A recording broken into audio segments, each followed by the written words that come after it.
Olá, olá, olá! Bom dia, boa tarde ou boa noite. Aqui quem vos fala é Débora Capel.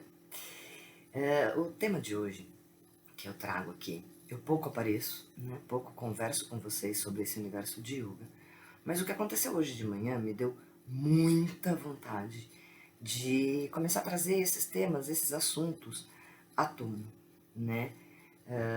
Por N questões, né? Pra gente difundir, divulgar, informar e principalmente para deixar cortar algumas bobagens que dizem aí a respeito, né, da prática do yoga ou a não prática, enfim. Historinhas da carochinha, né? Com a pandemia, nós tivemos aí muitos professores se formando em cursos online e nem sempre a qualidade desses cursos foi devidamente honrada aí, ou esses professores passaram por grandes mestres, enfim. Eu tive a sorte, né, de ter 2, 3, 4 grandes mestres na minha jornada de yoga e longe de ser perfeita, né? Aliás, eu estou a passos assim milenares, eu diria, de alcançar qualquer que seja a perfeição, mas eu mergulho muito profundamente dentro dos meus estudos, sejam eles quais forem, né? E essa jornada do yoga na minha vida, ela começou há muitos e muitos anos atrás. Quando eu digo muitos e muitos, eu tô hoje com 45, então ela começou há mais de 20 anos atrás, né? Desde o primeiro contato que eu tive com a yoga, lá na Universidade Federal de São Carlos, quando eu peguei o yoga como uma matéria optativa, né? Ao invés de fazer educação física, eu optei por fazer yoga. Com um cunho mais científico, menos místico, menos, né, mais ortodoxo, digamos assim.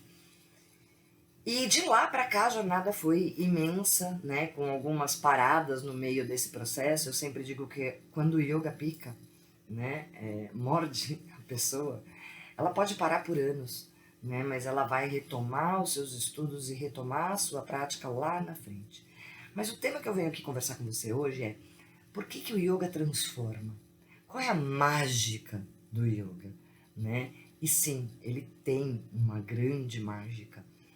O yoga, os seus conhecimentos, né, eles são passados há mais de 5.000 anos, muito mais, por mestres de boca a boca, né? Então, pouco se tem escrito físico, né? Ele é muito mais vivencial, ele é muito mais prático, ele é muito menos, ele não é cartilha, né? E talvez por isso eu tenha tido essa grande dificuldade nesse mergulho, porque eu sou muito cartilha, né? Eu sou muito cartesiana, eu sou pedagoga de formação, então eu gosto das coisas explicadinhas, né? Com passos, com didático, e o yoga não trazia isso, né? Ele trazia posturas, essas posturas alteram e alteravam e me alteram até hoje, né? O meu estado mental. Eu saía de uma aula de yoga imensamente com uma paz, um prazer, uma. E às vezes não, às vezes eu saía também irritada, né, brava, porque determinada postura mexeu comigo, me provocou, me trouxe um ser, né, ali, trouxe emoções à tona. O yoga faz isso, né? Dentre as minhas aulas, as alunas sabem que eu sempre digo, né? Olha, se você tiver tosse, vontade de chorar, ânsia de vômito, tudo isso são sintomas físicos normais, principalmente nas aulas iniciais. Você pode sentir esses sintomas sempre ao longo da sua vida durante uma prática de yoga, mas principalmente nas aulas iniciais, que eu costumo dizer que os rios estão bloqueados, né?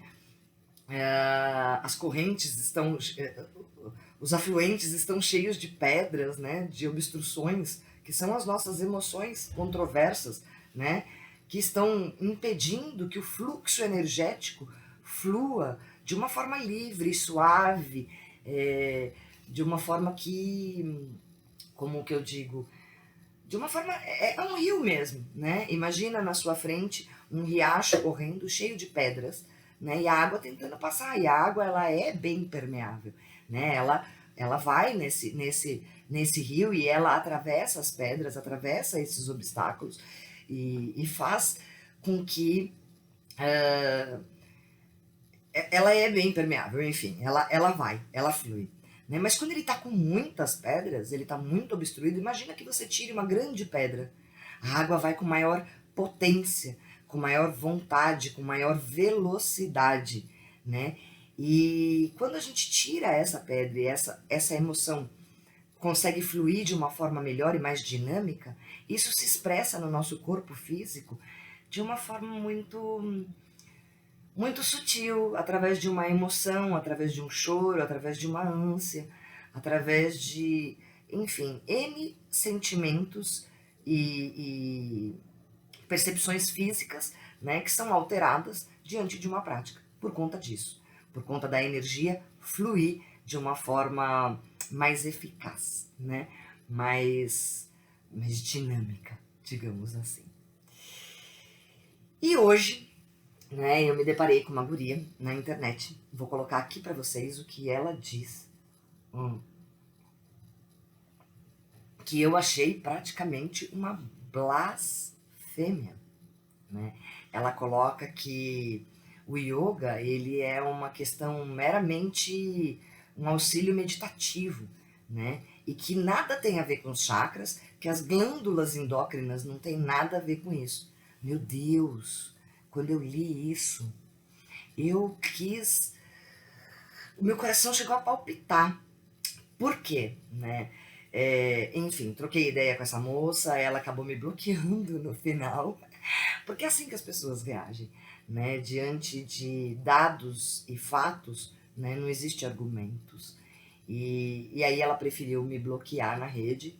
Foi quando eu procurei ela pelo WhatsApp para dizer, olha, me desculpa se o tom pareceu agressivo, né? Mas eu só quis te explanar teoricamente, inclusive se você quiser os textos, né? Se você quiser os estudos da onde eu tô tirando tudo isso, eu posso te passar. Porque é legal que a gente possa juntas aprender.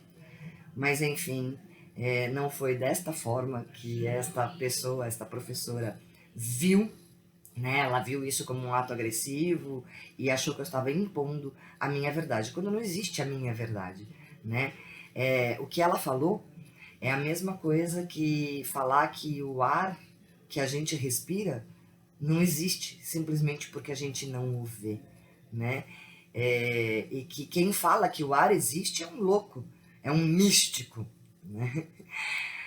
Ai, enfim, pessoas ortodoxas, né? Pessoas cartesianas que precisam de que a ciência comprove. E a ciência comprova, na verdade, né? Através do Instituto Visão Futuro, da doutora Susan Andrews, que é aí renomadíssima, né? Através do Padre Haroldo, do Instituto do Padre Haroldo, aqui em Campinas, né? Existem uma série de estudos que comprovam a eficiência e a eficácia do yoga numa prática, né? Após uma prática vivencial física, como isso altera o seu estado psíquico, mental e físico, através dos vrits, das glândulas endócrinas. Porque se não fossem as glândulas endócrinas, não haveria por que o yoga transformar tanto. E isso nada tem a ver de místico. É total ciência. Total ciência. Enfim, vamos explicar então de que forma que isso funciona dentro do nosso corpo físico, tá? Nós temos aí os tais chakras, que nós também não vemos, mas que sabemos da existência. Inclusive, ela menciona os tais chakras. Então ela não vê, mas ela percebe que eles existem, né? E esses chakras, eles possuem pétalas, né? Subpétalas. Nós não vemos os chakras, que esteja dito. Grandes mestres, né? Yogis veem pessoas que são telepatas, que são, enfim, que possuem essa visão espiritual mais aguçada, Haluga Machi, né, vem os chakras.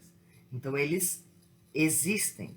E eu vivo entrando nesses grandes embates, porque apesar de não ver, né, eu não só acredito, como eu busquei a ciência, né, através da ciência e da vivência, me transformar através disso. Né? E venho encontrando ao longo desses 20 anos aí dentro da prática de yoga essas respostas, né, que de fato existe uma alteração.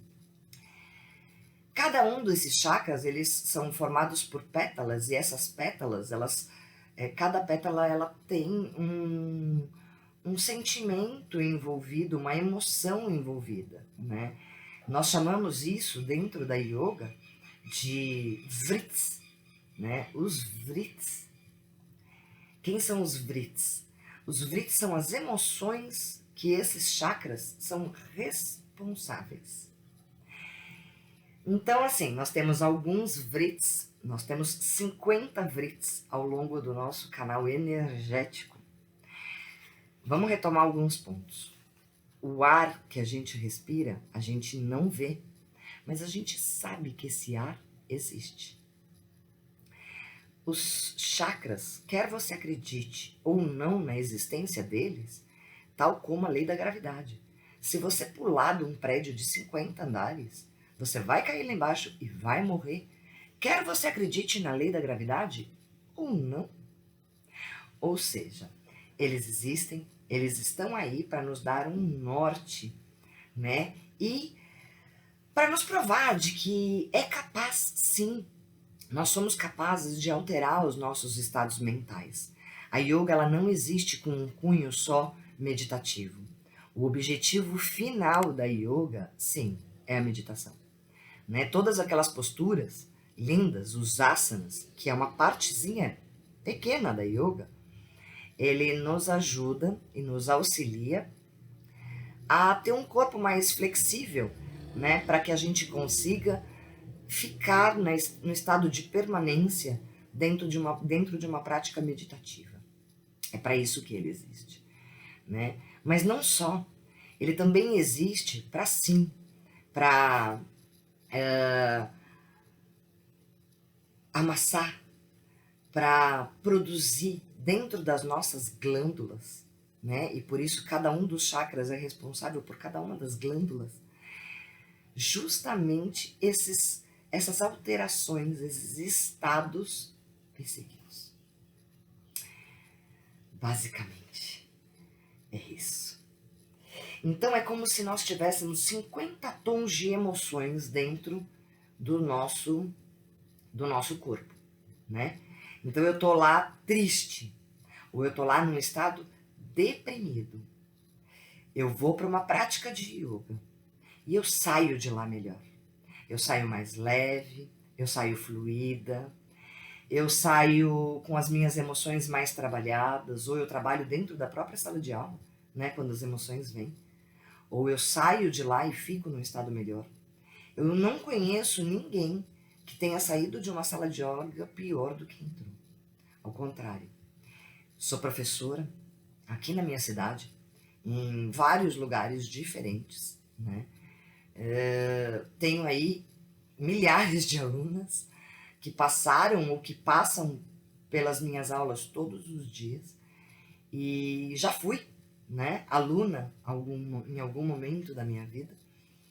Continuo sendo, porque eu acho que o estado de estudo, né, ele é contínuo. Ninguém está isento de cometer uma bobagem dessa, mas eu estou isento quando eu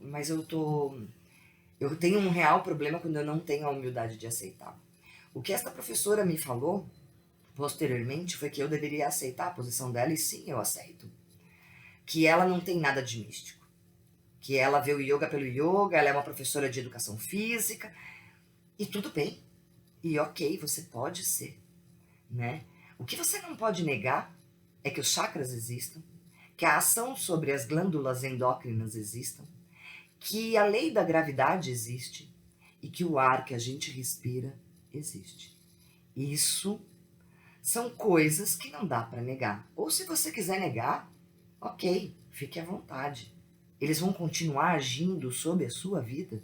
da mesma forma, do mesmo molde, né? Então, se você subir num prédio, volto a dizer, e se jogar lá de cima, você vai morrer, acreditando você em lei da gravidade ou não. E isso tem que estar claro. O yoga vai transformar você, você queira ou não. Isso é uma ação sine qua non. É uma ação que vai acontecer independente de você acreditar nela ou não. O que mais? Bom, os chakras, né, eles controlam todo este nosso processo, né, emocional. Os nossos tons de emoção. E esses tons de emoção determinam quem é a nossa personalidade. E é por isso que ela é tão única, essa paleta dentro do universo, ela é tão única e tão específica. Não existe uma paleta igual à sua personalidade. Você é única. Única, única. Ninguém tem a sua digital, ninguém tem a sua voz, ninguém tem a sua experiência. Então, o fato de você ser única no planeta é real, né? Um presente divino. E é isso que te faz tão importante no mundo, né? Você, ao mesmo tempo que a sua existência, ela altera muitas coisas ao redor. Por conta dessa unicidade. Então não existe motivo para competir, não existe motivo para gente brigar, não existe motivo para gente se achar melhor ou pior do que o outro, né? A gente só tá aqui para uma única coisa: aprender, evoluir e crescer. Bom, a guria ficou muito chateada comigo. Eu tentei de todas as formas encontrá-la para falar com ela, para explicar a minha posição, né? Na verdade, eu só estava querendo defendê-la. E ela colocou que eu queria defendê-la dela mesma. Não. Eu queria defendê-la de toda uma comunidade de yoga que é madura o suficiente, né? Porque a guria é uma professora nova, mas de uma comunidade de yoga que daqui a pouco, porque o meu comentário foi um dos primeiros, ela seria apedrejada. Justamente, apedrejada não é a palavra, porque dentro do universo do yoga a gente sabe que tem uma palavra que combina com tudo isso, que é o amor, né? É a intenção. E dentro desse universo, muitos professores iriam questioná-la, falar, escuta, ei, acorda, isso que tá falando é uma bobagem, né? Como eu fiz. E ela se sentiu ofendida. Mas eu queria defendê-la disso. Ela não ouviu, me bloqueou. Obviamente eu não consigo acompanhar mais os posts, mas ela me pediu, né, que eu escrevesse a respeito e que eu mencionasse situações teóricas a respeito. E assim eu fiz. Mas mesmo assim, ela me bloqueou. E, enfim, o meu ego não fica ferido com isso, né? Ao contrário, Padre Haroldo dizia: é só amor, filha, é só amor. E eu continuo tentando levar isso avante, sabendo que às vezes não é fácil. Nesse caso foi, né? Mas sabendo que a gente tem problemas às vezes nas nossas vidas em que só o amor nem sempre basta, né? Tem muito trabalho a ser feito em prol do amor e a gente ainda somos seres em evolução aprendendo o que é amar, né? De todas as formas e de todos os jeitos. Enfim, é isso. A minha intenção, né? E a gente sabe que tudo começa com a intenção. Jamais foi ofendê-la, agredi-la ou qualquer coisa que seja, né? Foi instruí-la como pedagoga que sou, como uma professora de longa jornada dentro desse universo, né? Uma estudante assídua, profunda e que sim, pode errar, mas que neste caso, em específico, desculpa, quem errou e errou muito feio foi essa guria ao colocar um assunto desse dizendo que glândulas não tem nada a ver com yoga. Que isso é apenas assunto para místicos, quando na verdade, desculpa, tudo, tudo a ver. Tal qual o ar te mantém viva, as glândulas endócrinas, as glândulas são as responsáveis por todo o nosso processo de transformação dentro do yoga. Até mais!